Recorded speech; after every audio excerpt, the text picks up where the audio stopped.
हर हर महादेव। दोस्तों, स्वागत है आपका हमारे YouTube channel unknown Hindi story में। दोस्तों, हमारी आज की जो कहानी है यह बहुत ज्ञानवर्धक कहानी है। यह कहानी आपको आपके जीवन में ढेर सारी प्रेरणा देगी। आप इस कहानी को पूरा सुने तभी यह आपको समझ आएगी। दोस्तों, इस कहानी में बताया गया है कि गंगा जी में स्नान किस विधि से करना चाहिए ताकि आपके समस्त पापों का नाश हो जाए। और जो हमारे चैनल पर नए हैं वो कृपया करके चैनल को सब्सक्राइब जरूर कर ले ताकि ऐसी ज्ञान की अच्छी अच्छी कहानी आपके पास तक जा सके। दोस्तों, एक बार की बात है जब शिव जी महाराज माता पार्वती के साथ हरिद्वार में घूम रहे थे। माता पार्वती जी ने देखा कि सभी मनुष्य गंगा में नहाकर हर हर गंगे कहते चले जा रहे हैं, परंतु प्राय सभी दुखी और पाप परायण हैं और सभी बहुत परेशान दिखाई दे रहे हैं। तब माता पार्वती जी ने बड़े आश्चर्य से शिव जी से पूछा कि हे महादेव, गंगा में इतनी बार स्नान करने पर भी इनके पाप और दुखों का नाश क्यों नहीं हुआ और इनकी परेशानी दूर क्यों नहीं हुई है? इनके समस्त दुखों का अंत क्यों नहीं हुआ? गंगा जी में स्नान करने के बाद भी सभी लोगों को पाप से मुक्ति क्यों नहीं मिल रही है? क्या गंगा जी में अब सामर्थ्य नहीं रही? क्या गंगा जी अब सभी मनुष्यों के समस्त पापों का नाश करने में समर्थ नहीं है? क्या गंगा जी में अब पहले जैसी पवित्रता नहीं रही है? शिवजी ने कहा, हे प्रिय, गंगा में तो वही सामर्थ्य है, वही पवित्रता है, परंतु इन लोगों ने पाप नाशिनी गंगा में स्नान ही नहीं किया है, तो फिर इन्हें लाभ कैसे होगा और इनके पापों का नाश कैसे होगा? पार्वती जी ने आश्चर्य से कहा कि इन्होंने स्नान कैसे नहीं किया? सभी तो नहा नहाकर आ रहे हैं, सभी गंगा जी में डुबकी लगाकर आ रहे हैं। अभी तक इनके वस्त्र भीगे हुए हैं और अभी तक इनके शरीर भी नहीं सूखे हैं। शिवजी ने कहा, ये केवल जल में डुबकी लगाकर आ रहे हैं। मैं तुम्हें कल इसका रहस्य विस्तार पूर्वक समझाऊंगा। दूसरे दिन बड़े जोर की वर्षा होने लगी।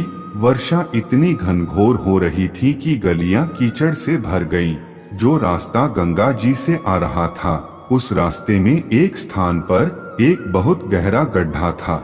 गड्ढा इतना गहरा और कीचड़ से भरा हुआ था कि अगर सामान्य व्यक्ति गिर जाए तो अपने पूरे प्रयास के बाद भी गड्ढे से निकल नहीं पाएगा।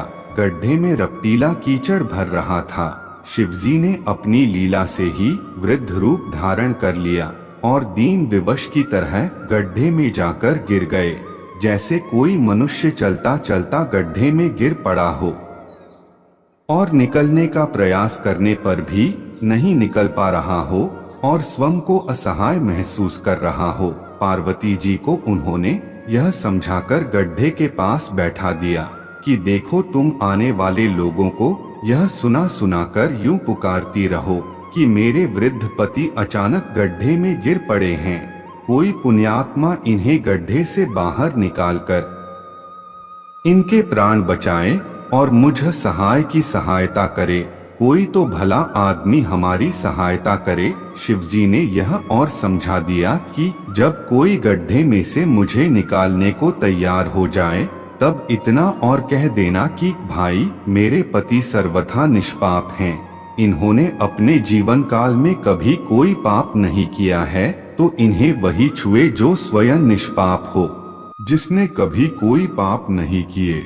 यदि आप निष्पाप हैं तो इनको हाथ लगाइए, नहीं तो हाथ लगाते ही आप भस्म हो जाएंगे। माता पार्वती जी शिवजी की बात सुनकर ठीक है जी कहकर गड्ढे के किनारे बैठ गई और आने जाने वालों को सुना सुनाकर शिवजी की सिखाई हुई बात कहने लगी। गंगा में नहाकर लोगों की भीड़ पर भीड़ आ रही थी। सुंदर युवती को यूं बैठी देखकर बहुत लोगों के मन में पाप आया।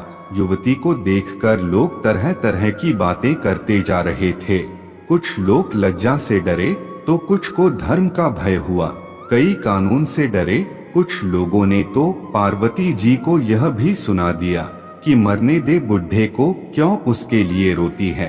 इससे भी अच्छा हष्ट पुष्ट कोई भी युवक मिल जाएगा, व्यर्थ में ही इसके लिए इतना परेशान हो रही है। आगे और कुछ दयालु सच्चरित्र पुरुष भी थे। उन्होंने करुणावश हो युवती के पति को निकालना चाहा, परंतु पार्वती के वचन सुनकर वे भी डर कर रुक गए। उन्होंने सोचा कि हम गंगा में नहाकर आए हैं तो क्या हुआ, पापी तो हैं ही, कहीं हमारे हाथ न जल जाएं, कहीं हमारी यहीं पर मृत्यु ना हो जाए। बूढ़े को निकालते हुए इस स्त्री के कथन अनुसार हम स्वयं भस्म न हो जाएं। फिर किसी का साहस नहीं हुआ। सैकड़ों आए, सैकड़ों ने पूछा और चले गए। संध्या हो चली। शिवजी ने कहा, पार्वती देखा आया कोई सच्चे हृदय से गंगा में नहाने वाला। थोड़ी देर बाद एक जवान हाथ में लोटा लिए हर हर गंगे कहता हुआ गंगा से निकलकर आ रहा था। पार्वती ने उससे भी सहायता मांगने के लिए वही बात कही, जिसको सुनकर उस युवक का हृदय करुणा से भर आया। उसने शिवजी को निकालने की तैयारी की। पार्वती ने रोक कर कहा कि भाई, यदि तुम सर्वथा निष्पाप नहीं होगे तो मेरे पति को छूते ही जल जाओगे, यहीं पर भस्म हो जाओगे। अगर तुमने जरा भी पाप किए होंगे तो तुम्हारी मृत्यु निश्चित है। आगे बढ़ने से पहले दोस्तों, अगर आप महादेव के सच्चे भक्त हैं तो कमेंट बॉक्स में हर हर महादेव जरूर लिख दीजिए। दोस्तों, उस युवक ने उसी समय बिना किसी संकोच के दृढ़ निश्चय के साथ पार्वती से कहा कि माता, मेरे निष्पाप होने में तुम्हें संदेह क्यों होता है? तुम देखती नहीं मैं अभी गंगा से नहाकर आया हूँ। भला गंगा में गोता लगाने के बाद भी कभी पाप रहते हैं? तुम धीरज रखो, मैं तुम्हारे पति को निकालता हूँ। युवक ने एकदम लपककर गड्ढे में फंसे बूढ़े को ऊपर उठा लिया। शिव पार्वती ने उसे दर्शन का अधिकारी समझकर अपने असली स्वरूप में प्रकट होकर उसे दर्शन देकर कृतार्थ किया।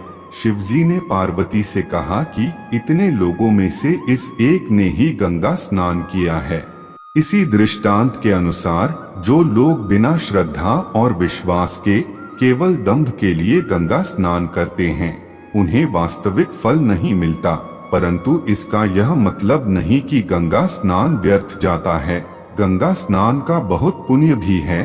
दोस्तों, कमेंट में हर हर गंगे, हर हर महादेव जरूर लिखें और महादेव के सच्चे भक्त वीडियो को लाइक करके जरूर जाएं। हर हर महादेव।